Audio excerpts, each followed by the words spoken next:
Welcome, everyone, to the iHomes Show. This is a weekly show about real estate, and particularly real estate in Eastern Iowa.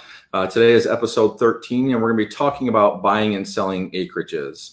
I'm your host, JJ Johannes. I'm one of the co-founders of iHomes. We started in 2003 by helping people sell for sell by owner. Since then, we've gotten our real estate and brokerage license, and for the last 5 years now, we've had agents with us. We have 13 agents on board with us, offering not only the for sale by owner services, but also offering the flat fee and full service options, as well as helping buyers buy homes. And today we have one of our agents with us, Rachel Sutton, to talk about buying and selling acreages. So Rachel, for those that don't know you, why don't you go ahead and introduce yourself? Sure.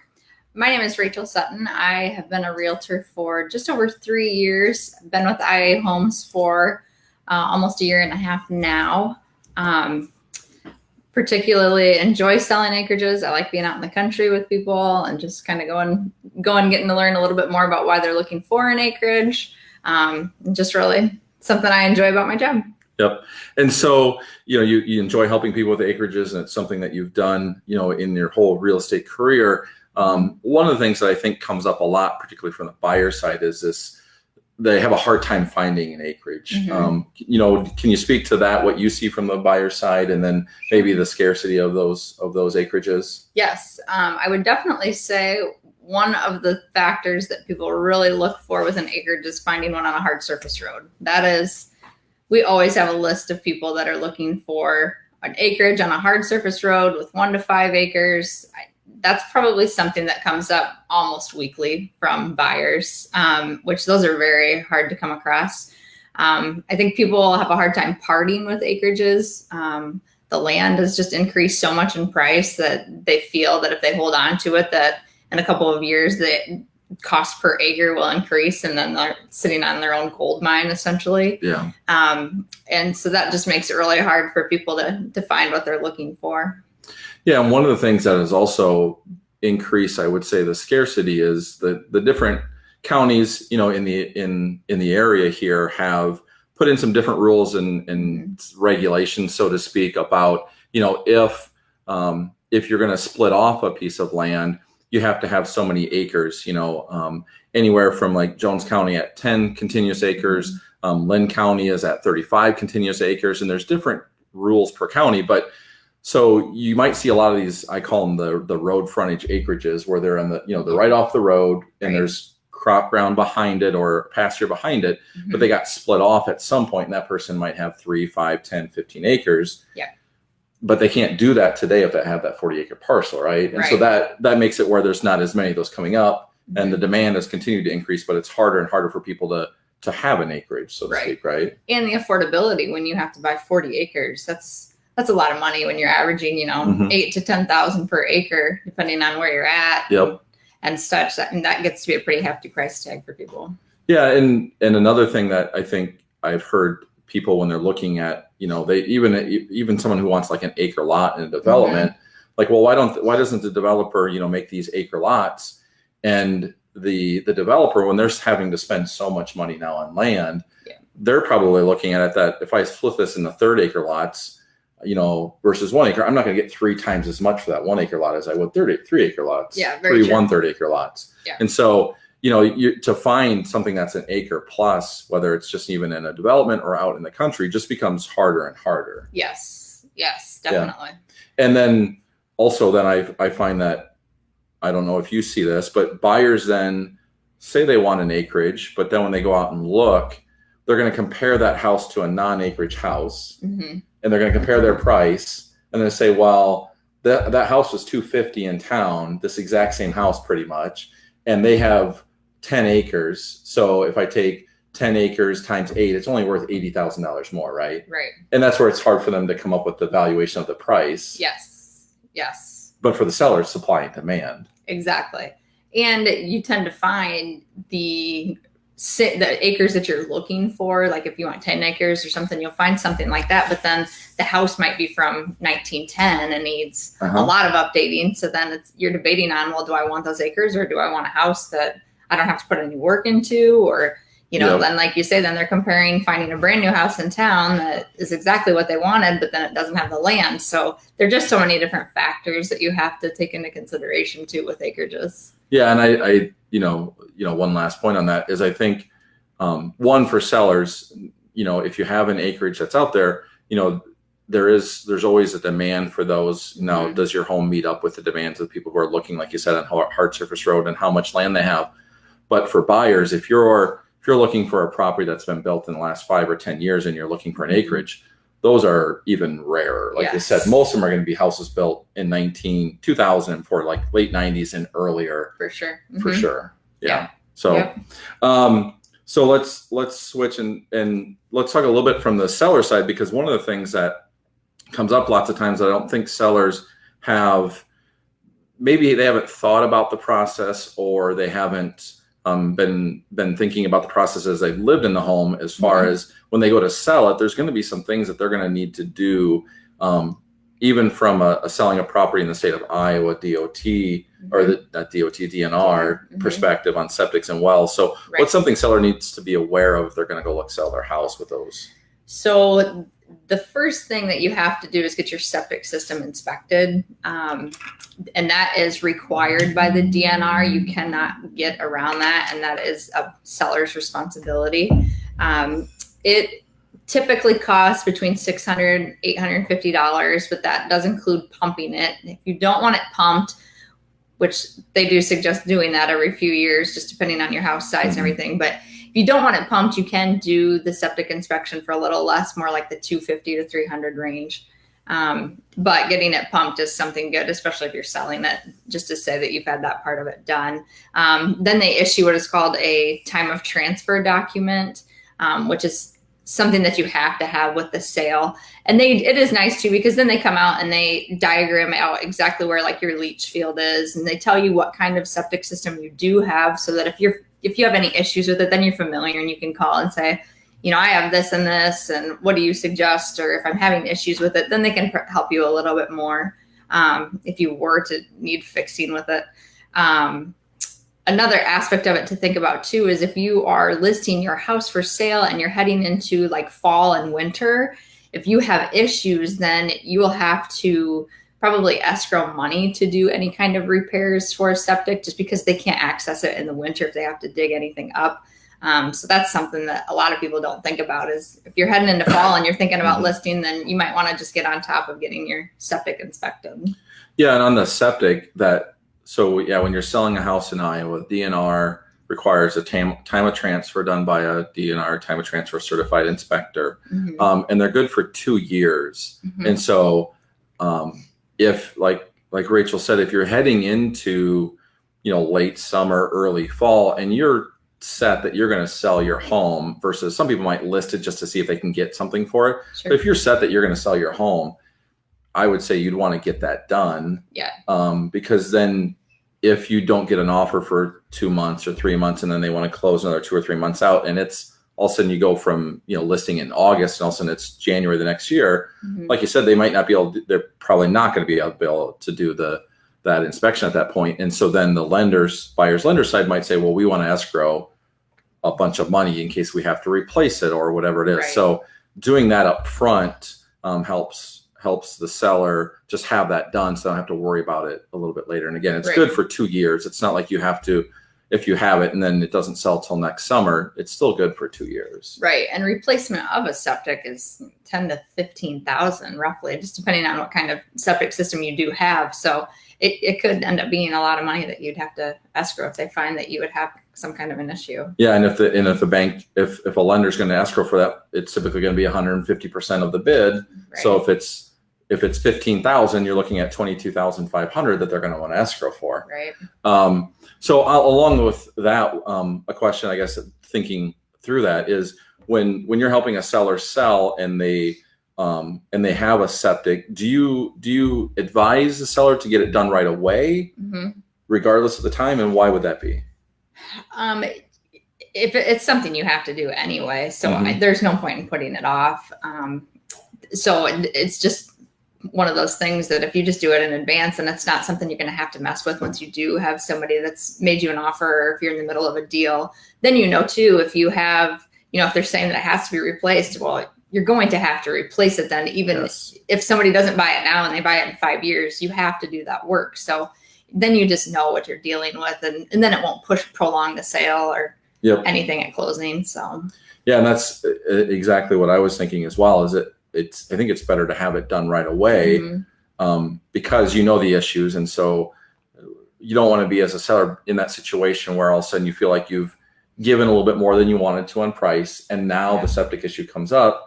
Versus if you took care of that on the front end, and then if you had to fix something, or you have it pumped, you do those things, those actually can turn into a positive, where on your description or to the buyers, you can let them know, look, we already had it inspected, it passed, or we had it pumped, or we had these 2 or 3 things done, we had to put a new distribution box in, whatever it is. That looks like a positive to that buyer, versus maybe some of the other places like, well, they haven't had that inspected yet, what if they have issues? Right. Is the deal going to fall apart because they're not going to be willing to do something now that may cost money? That's a very good point. Yes, for sure. So what about wells? So we talked about septic. What about the wells? So one thing, when you do make an offer on on your purchase agreement, you can put in there that you want to do water testing. You can have it subject to water testing. It's just a kit that you can get through your local health department, and you typically just have to send it in, and they send it to a lab to be tested. You can find different things in your water, just kind of depending on where you're at. One of the things that they really watch out for is like arsenic and lead, different runoff from the field that you can have from different kinds of chemicals. So I think you just can never be too cautious when you're dealing with, if you're near farmland where somebody's constantly spraying the land and doing different pesticides and things like that. So it's like a $25 kit, I want to say. And it's literally just a sample from your faucet that you just take right to the lab to get tested. So. And there isn't anything in place like there is with the DNR on that you have to have it tested. Yeah, that's completely up to you. And that's something that you do on your own. I know I've done them for clients before, just because it's just easier for me to deal with them. But yeah, there's no specifications to it like there is a septic system. Yep.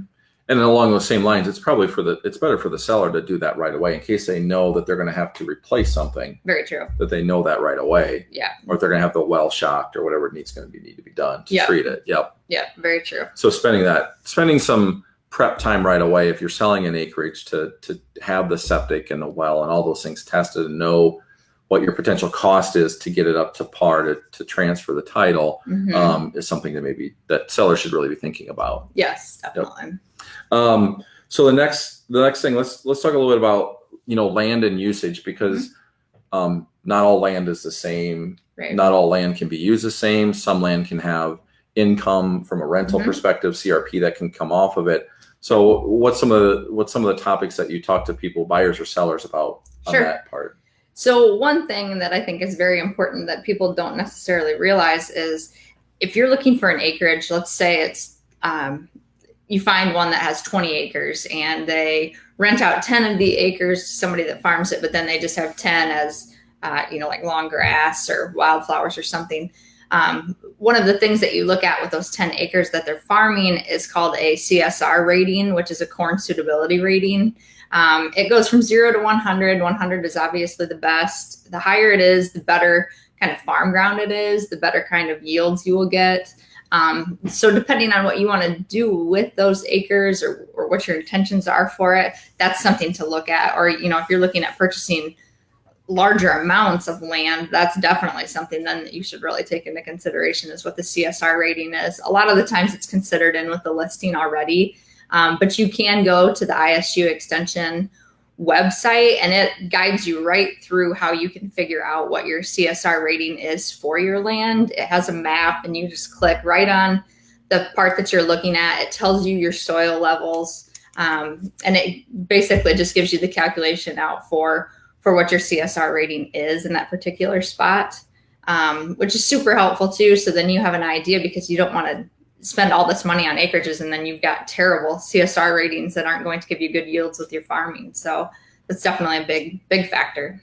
Yeah, the CSR ratings can affect how much they would potentially get. So what are some income potentials that somebody would have for land? Like if they have some land that they bought or they're looking at buying, what are some things that they could put some value on as far as the land?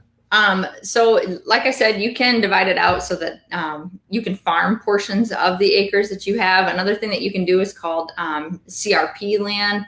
It's land that doesn't necessarily have the best soil, or it's very eroded. It's better used for either like tall grass so that wildlife can live in it, or have nature preserve, or just growing trees. That in turn helps the soil for the farms that are around it. It's a nice program. You put the land in it for 10 to 15 years, but it is like a rental. You do get paid for doing it, but you do have to keep it in that program then for that time frame. You can't just decide 2 years you want to put it in to get paid and 2 years you want to take it out. So it is really nice. It's nice to use. They really promote it because of the wildlife aspect and just trying to keep animals around and living well. So yep. And if someone has some tillable ground, there are options other than them farming it, correct? Correct. Yeah, you can easily find somebody to rent land, even if it's 10 to 15 acres. There are a lot of acreages that get listed that say, we have 15 acres, but we only use 5, and the other 10 are currently rented for the next 10 years. So you might even get into a situation where you have land that's already producing income for you. Yeah, and that's that's something that sometimes buyers don't think about, is that they could get a monthly or yearly, depending on how the contract is written out. They could get some income off of that land. It's not something that just sits there. Then that could obviously help with the affordability for the land. Yeah, definitely. I mean, to rent out, and if it's good farmland, to rent it out, you're looking at getting $200 to $300 an acre. So it could be decently profitable. Yeah, and getting that land. Anything else that someone should know on the land and usage? Perspective of it? Another aspect too is if you have livestock or if you plan to have horses, definitely just looking at the terrain and seeing, like if you have a water source, if there's a creek nearby that you can access so that you don't have to necessarily try to figure out how you're going to haul water out to them. Checking out if there's fencing, seeing what the fencing is like. If you have to put up a lot of fencing, that's a decent amount of work and a decent expense, depending on what kind of animals you have. Another thing that you have to consider too is if you're like 3 miles down a gravel road, the maintenance that will occur in the wintertime, they don't tend to get to you very quickly. So you have to just factor in like the conditions of weather and what kind of driveway and lane you might have for an acreage.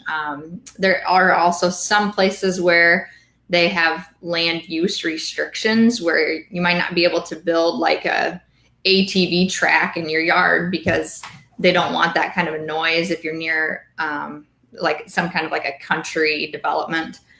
So just a lot of different little factors that you have to look into.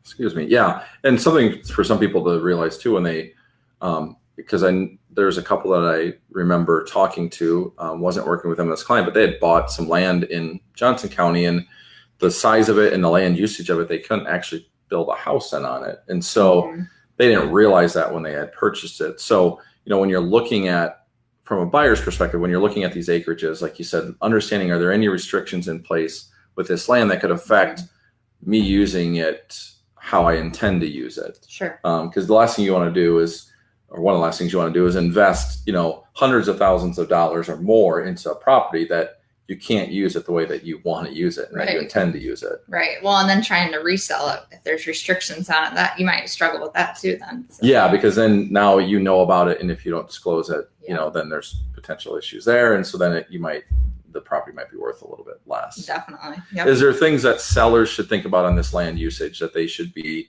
researching restrictions or looking at income potential that maybe they haven't used it, but they could look into that would make it more sellable or more marketable, do you think? Yeah, definitely.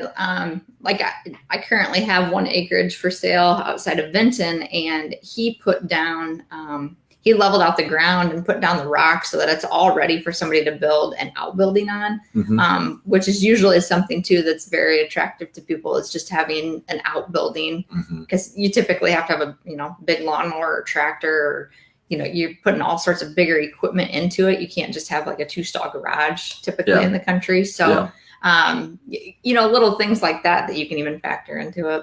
Yeah. Anything else that you want to cover before we wrap up, or that you've thought about that we could touch on? There are just so many factors when you are looking at land or acreages that it's definitely beneficial for you to reach out to a realtor, just so that you know what you're getting into.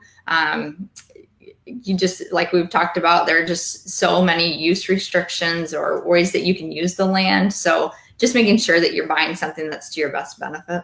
Yeah. And definitely for the buyers, understanding all those different things. And then, and then also from the seller's perspective, or somebody thinking about selling, know that there is a lot of potential buyers out there, but just because you have an acreage doesn't mean that it's going to be sellable, or you're going to be able to get top dollar for it. There's going to be a lot of these type of factors that can go into that. Yeah, so definitely. For sure. So what would be the best way for someone to reach out to you if they have questions or connect with you? Yeah, my cell phone number is 319-721-3273. And you can call or text if you have any kind of questions at all.